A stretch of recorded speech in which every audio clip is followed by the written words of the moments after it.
قرآن فجر يا أخي مشهود والخير في صفحاته معقود. أعوذ بالله من الشيطان الرجيم. بسم الله الرحمن الرحيم. الحمد لله رب العالمين، والصلاة والسلام على أشرف الأنبياء والمرسلين وعلى آله وأصحابه أجمعين. رب اشرح لي صدري ويسر لي أمري واحلل عقدة من لساني يفقه قولي. آمين. Bugünkü dersimizni Saat Suresi'nin 30. ayetinden başlap devam kılımız. Allah Subhanahu ve Teala ilgirki ayetlerde Hazreti Yakub, Davud ve Süleyman aleyhissalatu vesselam'ın kıssalarını bizga so'zlagan edi. Davud alayhissalatu vassalamdan. Bugun yanılam shu qissalarning davomida bizga insonning xatolikdan xoli bo'lolmaydiganligini, inson o'zining xatoligini tunish bilan inson bo'lganligi, e'tirof qilmay xatolikni xatolik bilan jo'yish bilan shayton bo'lganligi dan iborat bu go'zal bir ta'limotni bergan edi. Uning davomida yana bugun Süleyman alayhissalatu vassalam dan iborat mulkiyat va saltanat egasi bo'lgan, mülkiyet ve saltanat bilen sınalgan nübüvvet ve saltanat sahibi olan Süleyman aleyhissalatu vesselam'dan bahs kılır. Ve dedi ki Allah: "Ve vehebna li Davuda Süleymana ni'mel abdu innehu evvab." Biz Davud'a Süleyman'ı hediye kılıp verdik. Süleyman mı nimi degen güzel bir bende idi. O Süleyman hem o kadar malı dünya, saltanat ve mulkiyet koluda turup Allah bilen boğan alaqısını üzüp koymagan evvab, Allah'a tolumu yalvargıcı, kaytgıcı insan idi. Derken اِذْ اُرِضَ عَلَيْهِ بِالْعَشِيِّ الصَّافِنَاتُ الْجِيَادِ bir günü onunla keç koru vaxtıda, hütte vaxtıda güzel, isil bir atla paratın ötküzildi. Ciyad at mənisdə güzel, isil at, safinat hemimizge malum atның bir putunu kötürüp Araplarning aytınım. Üç putulan turdigan aşında ögetilgen bir at göz aldığınızda ekelsek safinat degeni şu. Yani demek Süleyman aleyhissalatu vesselam'ның aldıdan mana bu terbiyelengen ve beqilgan alayhide beqilish bilan birga terbiyelengen güzel atla Süleyman aleyhissalatu vesselam'ның aldığı toğır kılınıp parattan ötküzildi dedi. Demek bu mu safinatul cihad degeni atның Allah aldıdaki bir parat turuşu boz kerek ta'lim terbiye şundak bolgan ekan. Çünkü Süleyman aleyhissalatu vesselam'a mantiqat tayri deb ötken edi. Cin ve hayvan, hatta ki uçar kuşlarının mı zihniyeti, fikir tasavvuru, mantiqaları, logikaları verilgen edi de. Şundak boldu dedi. Faqala inni ahbabtu hubbal hayri an zikri rabbi hatta tevarat bil hijab. Bu atni kögendiğin kin xuddi bugünkü gündeki Araplık okşaş Allah'ını unutup, özünün insanlığını, ademiyligini unutup, fəxir ve iftihar bilen özünün başkını bilmeydiğen şahsiyetçi bir vahşi adem aylandı mı? Keyin nim boldu dese, tüvendikidek oldu. Derken, dedi, inni ahbabtu. Hubbel hayri. Bu malmatalanın suyumlik ikelliği mine hakikaten mu bir muhabbet kelip badı. Bunu yaxşı gördüm. En zikri Rabbi. Çünkü bula minin Rabbimnin zikridin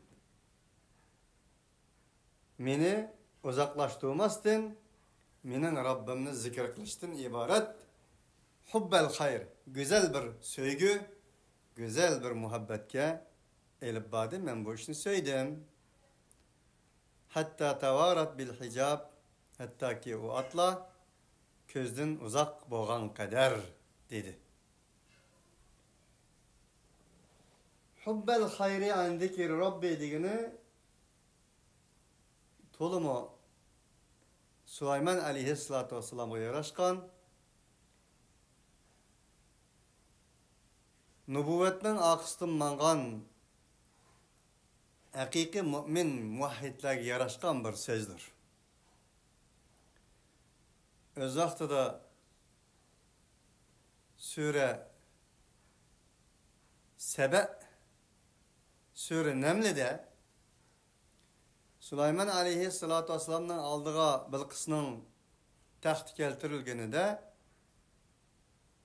del muşnuga okşagan bir sözünü kılgan idi. Hemmimizge ma'lum.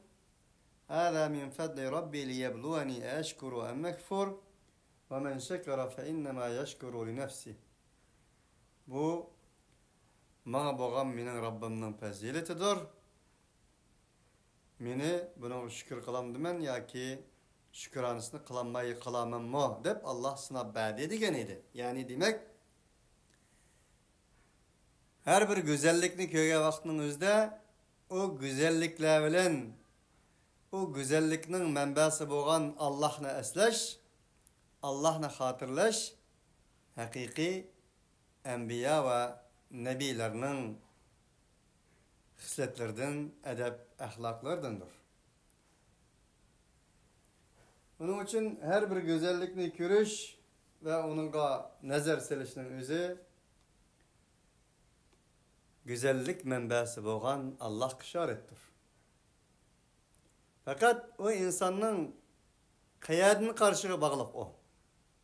Yani fikir tasavvurunun nazariyasının karşının kandak bir derizidin, kandak bir közdin, kandak bir eynektin kırgallığa bağlıq. Mesela bir almını köygen insan kızıl almadın birini köygeni de özünün nefsi haişi, nefsi yaman açar var bir insan o almını kaça yiyişinin garizdi buludu. Belki tillerin çaynak gidiyordu bugünkü dünyada. İnsallah aşina bak kettik o. Galçıken. Ağzıllardan şölgeyle akıdı da ki.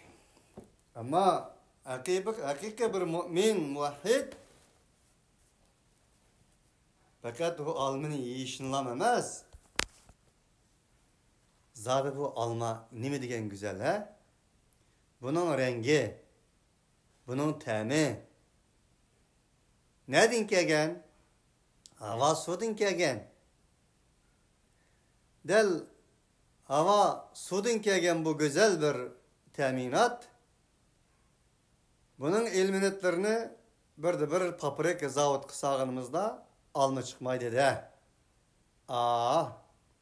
Bu güzel kızıl kamlaşkan alma bir güzelliknin menbesi terpitin kegen o güzel Halik Teala ve Tekaddes ki işarettir deydi de eninde kim fırsatı bolsa yiyişinin eni tanavul kılışının şehvetige eninde kim gelir. Onun için dünyada her kandak bir güzellik tabi güzellik Meslen atlarning qiyqirishi, bulbulning sayrishi, qushlarning allaqandaq ovozlar bilan ovoz qilishi, qo'zi o'g'loqlarning mo'rishi, ekin sularning shildirlishi, mayin shamollarning o'rmonliqlar bilan tepishqinda bergen avazları ve dimağlarımızga bergen bir güzel his tuyg'ulari ve inandan başka kainatdaki barliq tabiiy güzelliklerinin hammasi bir müminga nisbeten Allah'ni hatırlash kerak. Allah'ni hatırlatish kerak. Onun için bu ayette Süleyman aleyhissalatu vesselamga to'g'ri qilingan har xil terbiyelengen güzel isil atla parattan ötküzülgenide Süleyman aleyhissalatu vesselam'ın elib bağan nokta Allah subhanahu ve ta'ala'nın güzelliğini, Allah Teala'nın malikel mulk ikenligini, Allah Teala'nın razzaq ikenligini hatırlaştın ibaret bir hubbel hayr, güzellik sevgisinin peyda bo'lganligi del bizga ana shu ma'lumotni bermoqda. Shunday bo'lish kerak albatta. Rudduha alayya fatafiqa mashan bis-suq wal-a'naq derken Allah subhanahu ve ta'alaga bo'lgan bir sevgisini izhar qilgandan keyin ana özlerinin qo'shnilarga shunday dediki, rudduha alay mana u harbiy terbiyelengen atlarını qayta aldımdan ötközgen bo'lsanglar. Dediler, tabii ki aldıdan ötküzildi.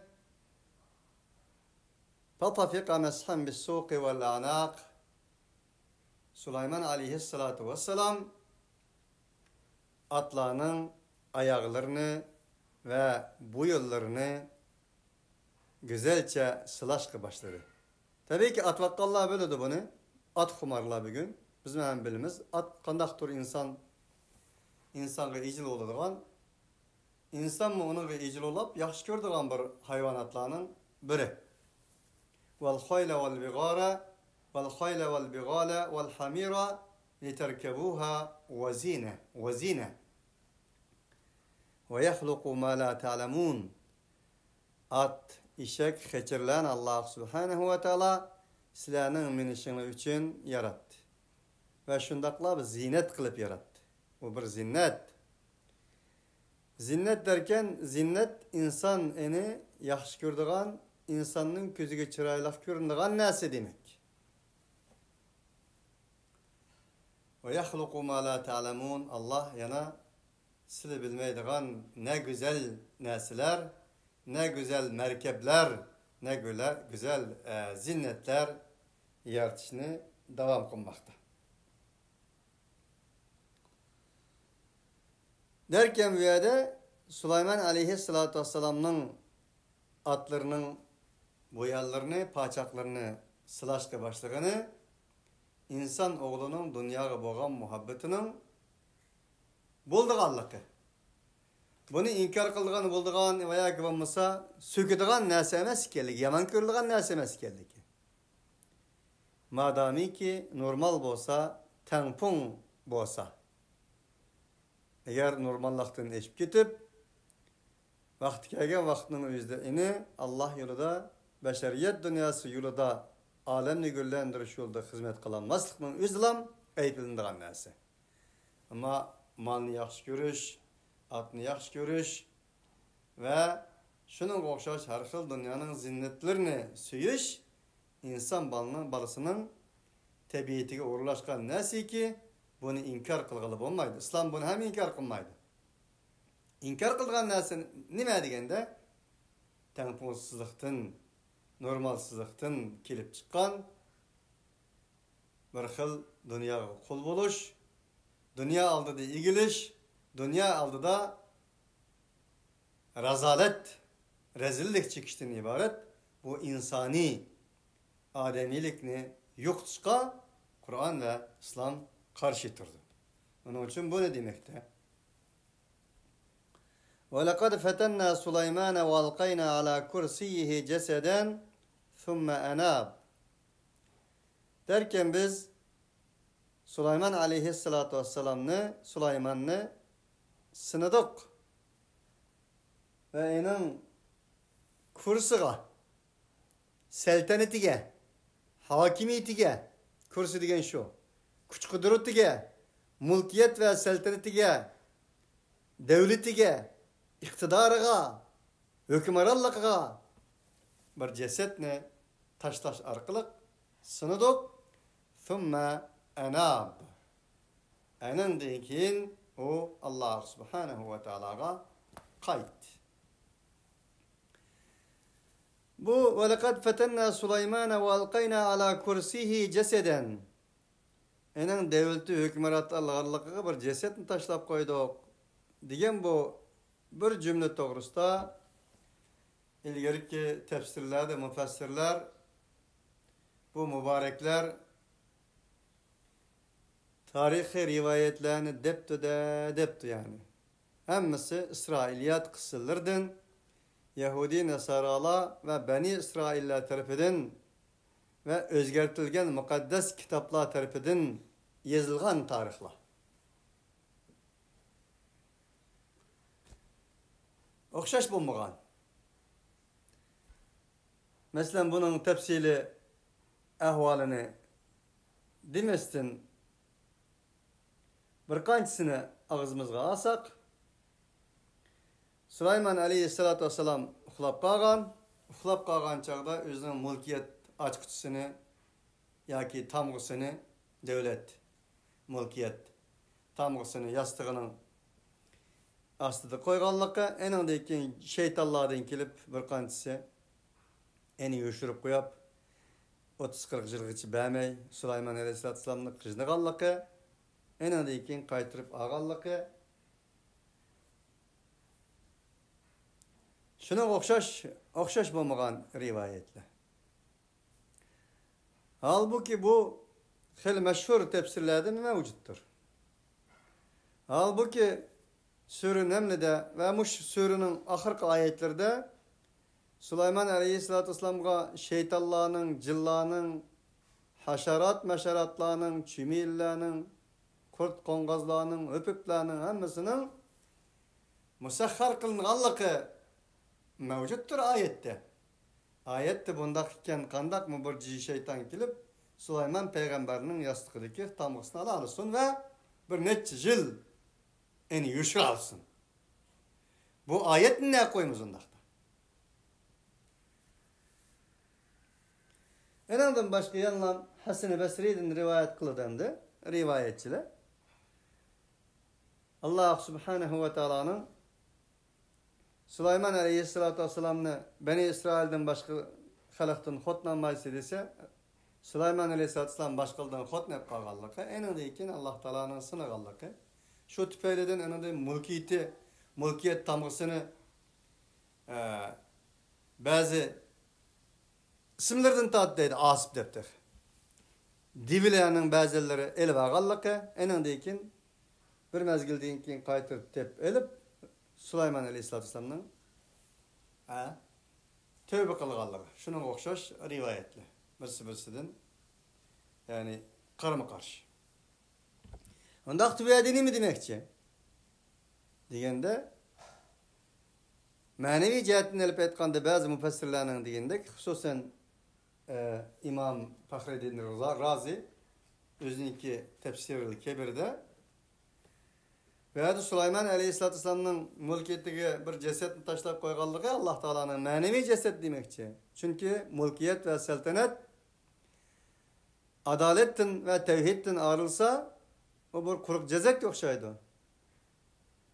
Her kandak bir seltenet ve devletininki terakki kılışı itikadda tevhid muamelede adalet ile turdu. Onun için bir Süleyman aleyhissalatu vesselam'ın Allah sen adaletin için tut degen boldu. Çünkü adaletsiz sizin bu mülkiyetiniz bir ceset o'xshaydi, quruq cesetga. Halbuki ruhsiz ceset ruhi bo'lmagandan keyin hech qanday qadr qimmati bo'lmaydi degan o'qtirdi bu bir temsili simbol bir xarakterga ega ayettir dedi Allahu Teala alem. Çünkü ilgari deganda rivoyatlarning o'ziga tafsili kirdigan bo'lsak, ilgirki ayetlar ve Süleyman Aleyhisselam'ın peygamberlik o'rni, Süleyman Aleyhisselam'ın saltanatga bo'lgan adab ahlakı ve onun namunasiga tamamen xilop bir qissalarga kirib ketgan bo'lamiz. Allohu Teala alim. Tüyende ayetleyen üzüm şeriyleydi bunu. Kâle Rabbi gfirli ve hebli mulken la yenbeği li ehadin min ba'di inneke entel vehhab.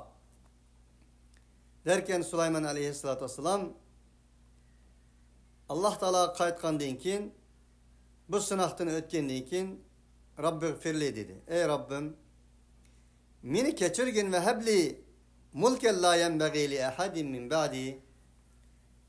Bu mulkiyetni bana bergin. Şundak bir mülkiyet ki bu mülkiyet menden keyin hech qanday bir insonga loyiq olmaydigan bir mülkiyettir.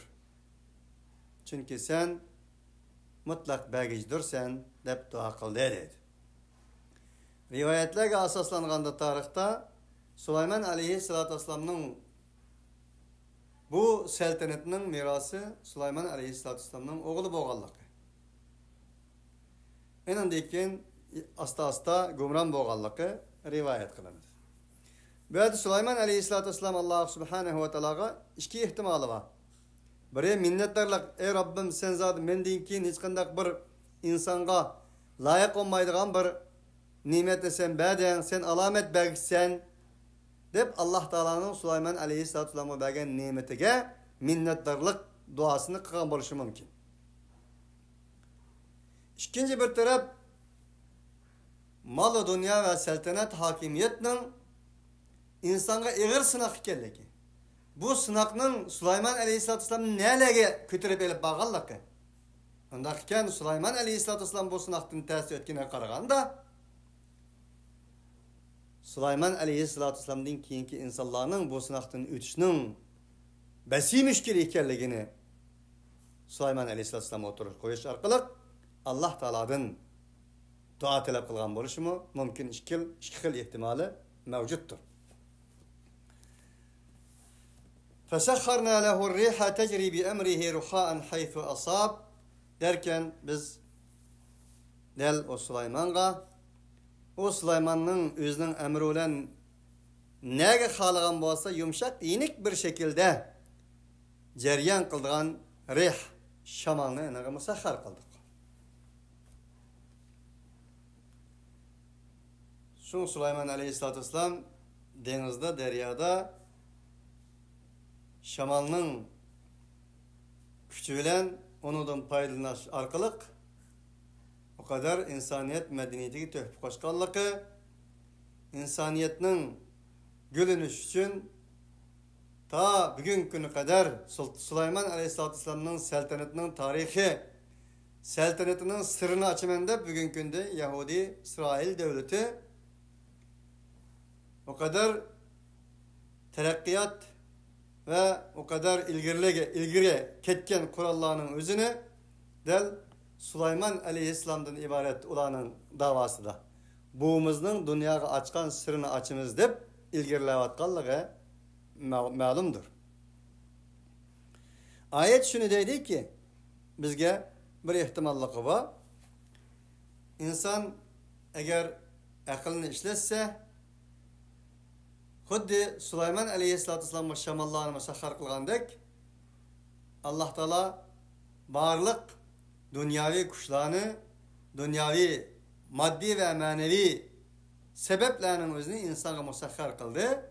Madem ki insan ilim, marifeti, akıl parası olan izlense, muşlarının hemmesini ya özünün menfaati için hizmet kıldıra alaydı. Eğer onda olması özünün zihni için hizmet hem qilishi mumkin degan ma'nolarni ham berishi Mümkün. Mesela bugün günde dünya terakki kılıp bugün şamallık, bugün buran çıkıdı ya çıkmaydı. Veya ki bulmasa yağmur yağdı ya ki hava bozuk diyen kokşuğan. Bugün ağırplan uçmuşsun.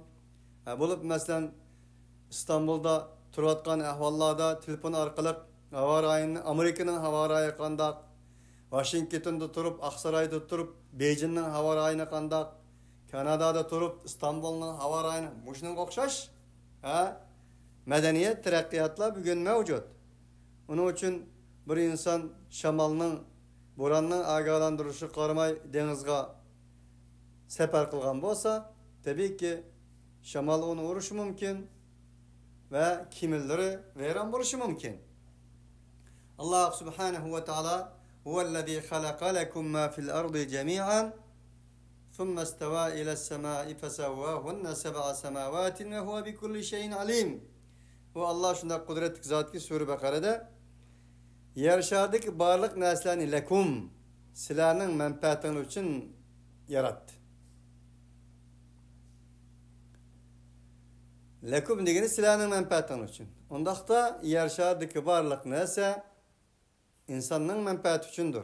Ama insan onu Kur'ani bir malumat bilen, Kur'ani medeniyet bilen özgü paydalık hizmet kıldırışı mümkün.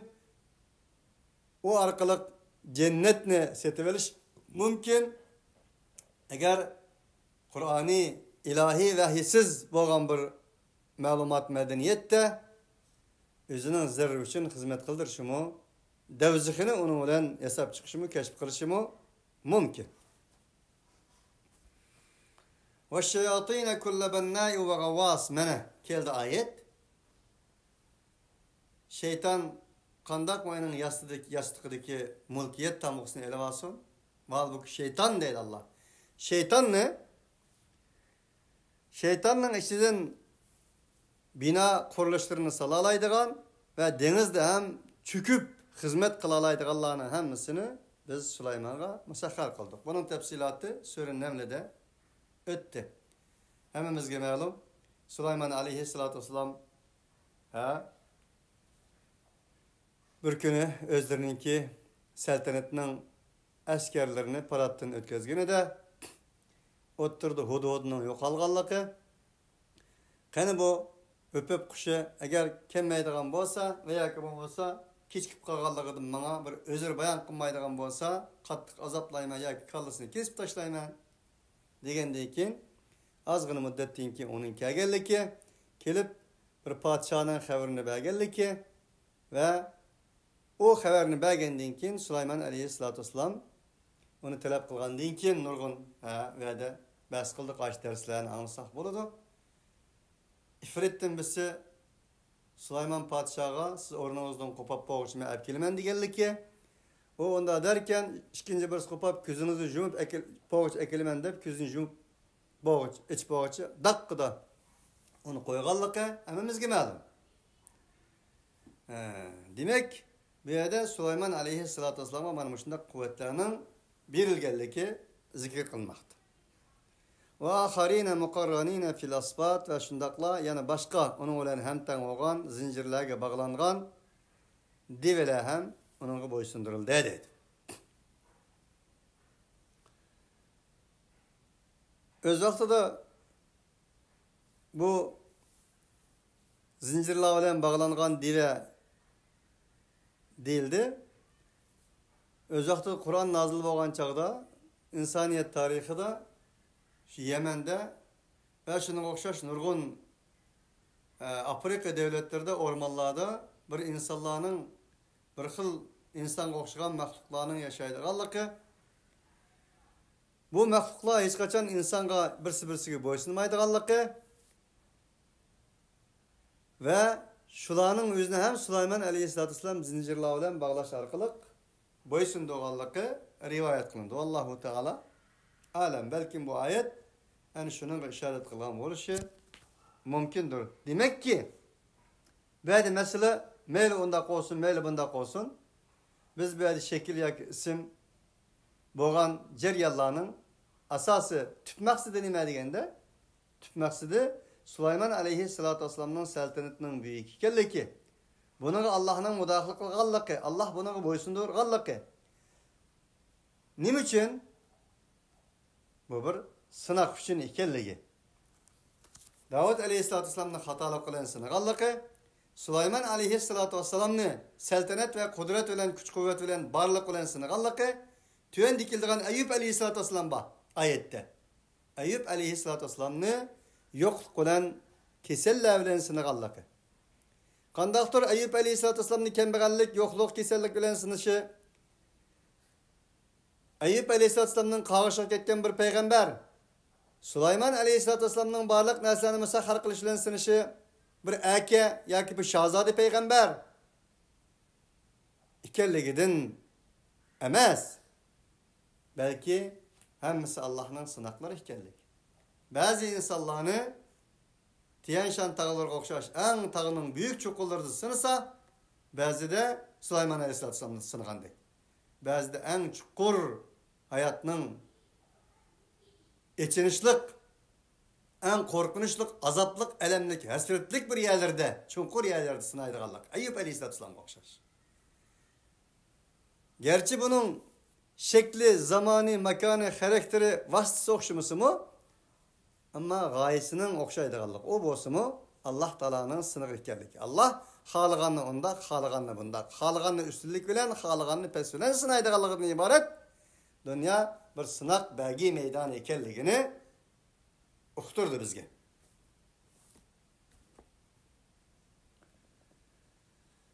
Hada ata'una famnun ev emsik bigayri hisab. Derken Allah subhanahu ve taala bu nimetlerini zikir kılgandan keyin bu bizning atayımızdır. Sen bunu başkalar bilan ölüşüp minnetler kıl. Ev emsik bigayri hisab, yoki tutqin hesapsız bir şekilde bu sen için bir sınav sübtide verilgen narsadır dedi. Dep bulab ve inne lehu indana lazulfa ve husne ma'ab.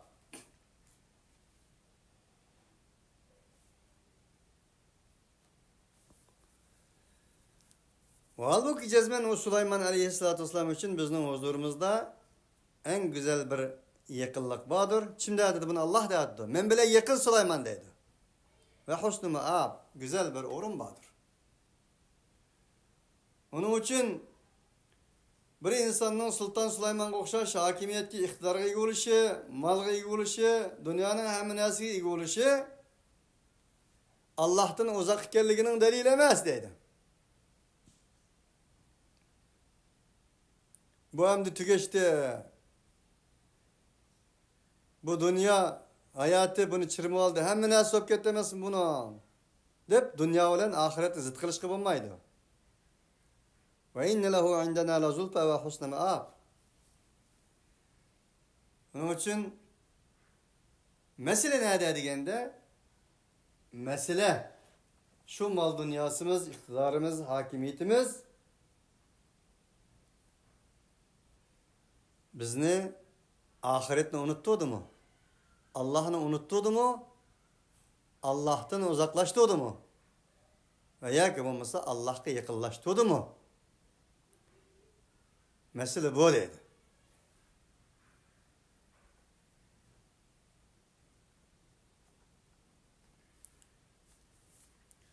Ve inne lehu indana la zulfa ve husne ma'ab degini şu. Vezkur abdana Eyyuba idnada rabbehu enni messeniye şeytanu binusbin ve azab.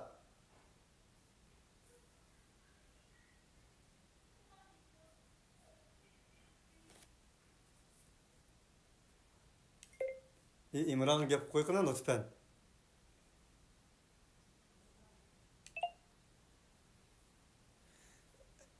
Ey peygamber.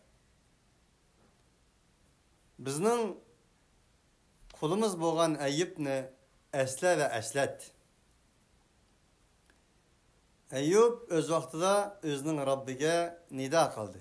Shunda deb nido qildiki, Messeniye şeytanu binusbin ve azab, meni şeytan tuttu, bir muşakkat bilen ve azab bilen tuttu deb nido qildi dedi. Bu yerda şeytan tuttu, meni azapladı degini, onu urup tıllap bir kuch kuvvet bilen kılmadı, vesves kıl dedi. Çünkü men senin bendelerini ondan soldan azdırma, fakat halis bendelerini azdıramayman degen idi şeytan. Şundakla inna lahu leyse leke aleyhim sultan. Mening bendelerimning üstüge senin bir kuchun yok idi. Fakat sana ergeçkelle sen kuchurdu, sen kuchunu ergeçkellerden alısan degen idi Allah. Ondaqda bu yerda şeytan meni tuttu, muşakkat bilen azap bilen tuttu degini fakat vesves kıldı. Ayub aleyhissalatu vesselam'ın kesilemimizge ma'lum. Allah Taala onu kesilden sınırallıkı, bedellerinin tüşkülap burap ketkenliki, halkayını jutның teşkil çıkıp etkenliki, hatta ki ayalımı bazı şüphalik tasavvur hiyallarda boğallıkı tüyendeki ayetlerde onun bedelini tatkallı kilidi. Derken men lem yeduk lem yedri dediğin bir makal var. Tetimigan bilmeydi degen. Yani Türklerden bağı yaşıgan biler, yaşamagan bilmezdi.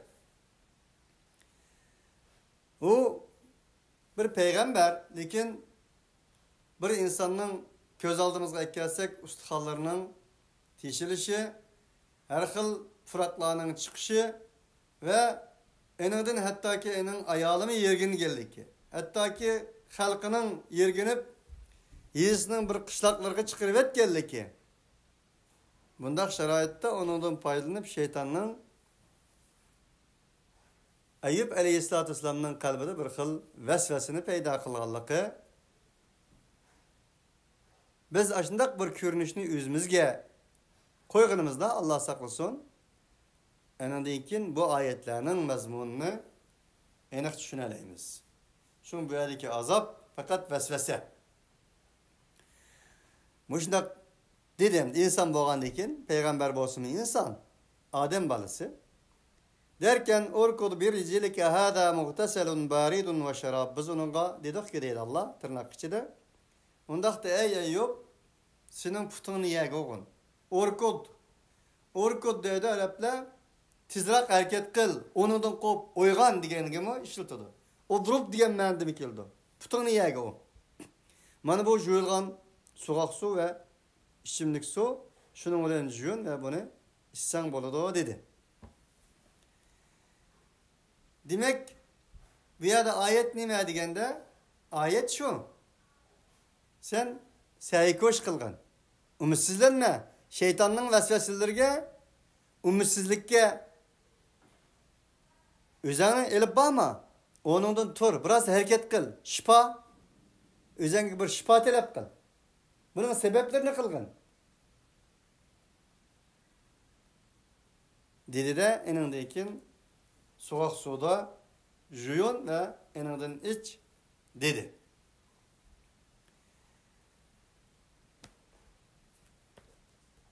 وَوَهَبْنَا لَهُ أَهْلَهُ وَمِثْلَهُمْ مَعَهُمْ رَحْمَةً مِنَّا وَذِكْرَى لِأُولِي الْأَلْبَابِ. Biz onunla enin ehlini ve enin ailesinin okşunu iyi kılıp verdik. Biz tarafımızdan bir rahmet ve akıl ilgilileri için bir ibret bolsun için. وَخُذْ بِيَدِكَ ضِغْفًا فَضْرِبْ بِهِ وَلَا تَحْنَثْ. Biz yana dedik ki senin kolundaki bir uçum daraxt çubuq olan uğun وَلَا تَحْنَثْ kasımını bozma. Derken ilgirde kısıdı degendek hem edem enindin keçip yüzünün yüzülürgümü sığmay tağı teşlağa tağlağa eçik etkendiğin kin üyadım yana kurutlagallıkı eğer derecede kesel oğallıkı tüpeyleden ayalnamı onun işe ağırıp nim bolu delevette kündüz sabır kılemendeyse Allah'a dua kılsa kandaklı olmuşsun bir Allah'tan şifa tilgen bolsan sabr qilishning ustiga yana bu kesining saqaymasdan texnik ilgirlab ketyapti va hokazo degan o'xshagan bir ayolning eriga bo'lgan latofati, marhamati, kuyinish tufaylidan bir so'z qilgan bo'lsa kerakki, Ayyub alayhissalom ayoliga qarta bir qasam qilgan edi. Agar o'rnimdan turib, qo'polligidek bo'lsam, sizning man qilgan bu gapingiz uchun sizni o'z tayoq uraman debdi.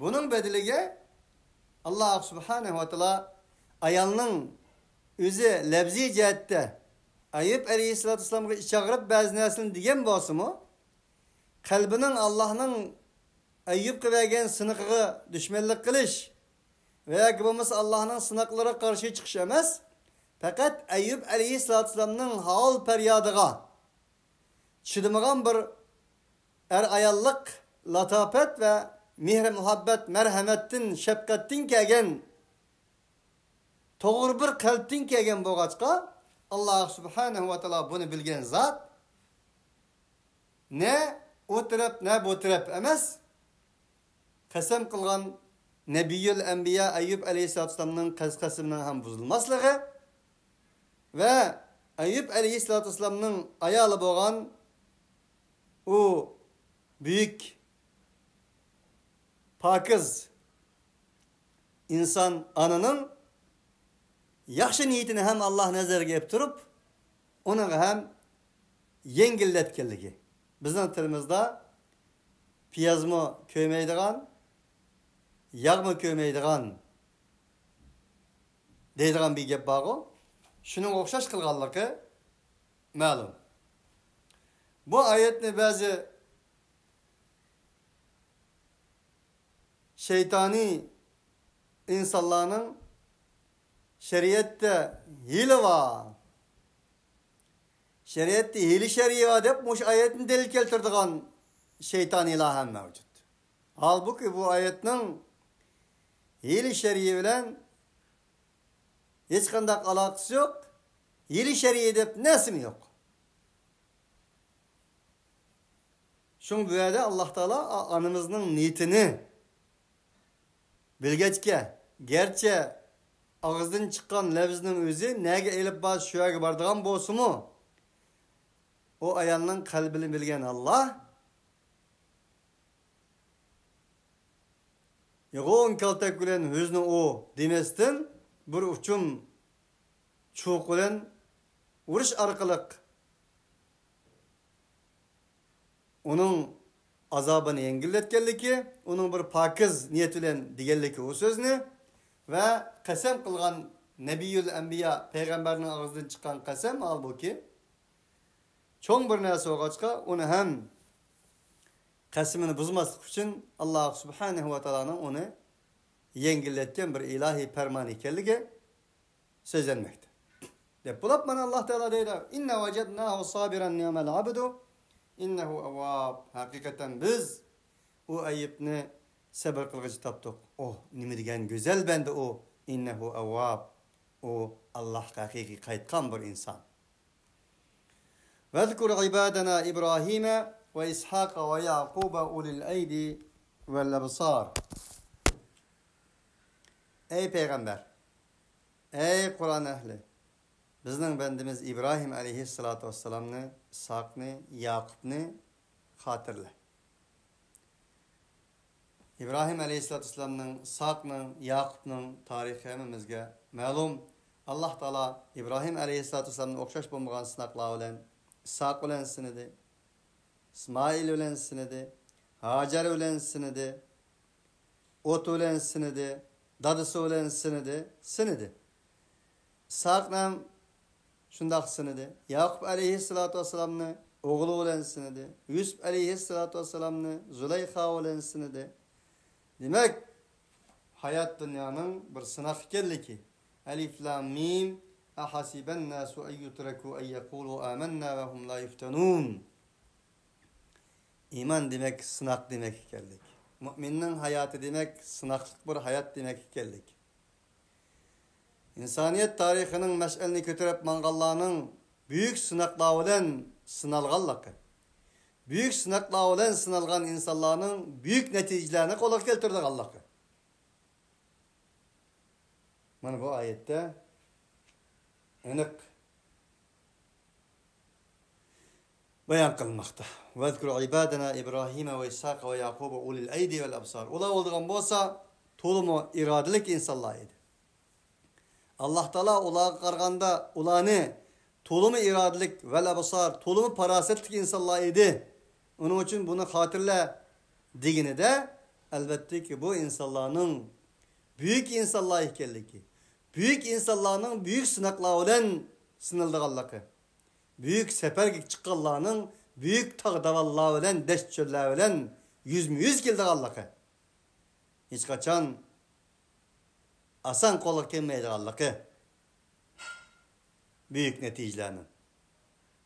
Onun için ey insan, sen büyük insan bulaman desen, del en şu peygamberlerini, İbrahim'ni, İshak'ni, Yaqub'ni, Yunus'ni, Süleyman'ni, Davud'ni, Ayyub'ni, muşlarını qanday qilgan?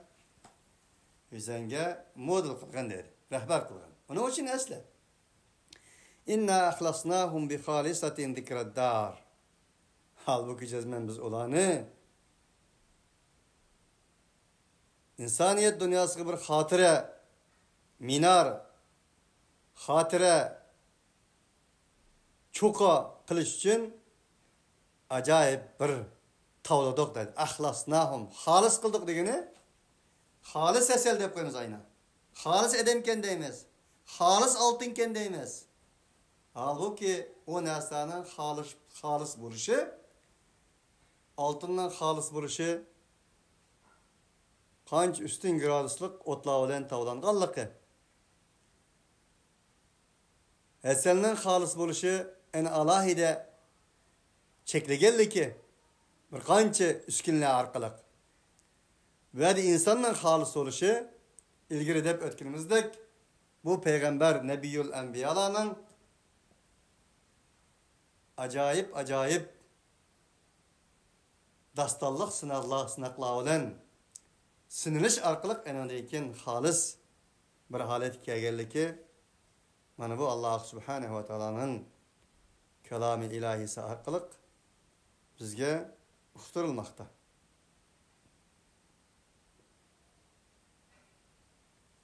Ve innahum indana laminal mustafaynal akhyar. Halbuki cezmen ola bizning huzurumuzda tanlangan en yaxshilar yaxshisi edi. Ahyar, yaxshilar yaxshisi edi, tanlanganlardan edi. Tanlangan bo'lsa agar siz bir qancha o'xshash narsalarning ichidan birini tanlaysiz. Tanlash shundoq bir yerga duch kelasizki, tanlangan chaqda yoki tanlagan chaqda. Onu tanlasam bulamı, bunu tanlasam bulamı. Karşınız hemmisi okşaş. Del bula en şundak ilahi, taskan ilahi tallanış, ilahi tallaştın ötken insanlar dedi. Vezkur İsmail'e vel yesa'a ve zel kifli ve kullu minel ahyar. Şundakken ey insanlık İsmail'ni, Yesa'ni, Zelkifil'ni hem hatırlanla buranın tarihini okunla ve kullum minel ahyar. Man buranın hemmisi yaxşılarının, güzellerinin güzelleri, yaxşılarının yaxşıları, en obdallarının obdalları ideye dedi. Subhaneke Allahumma bihamdik. Eşhedü en la ilahe illa ente. Estağfiruke ve netubu ileyk.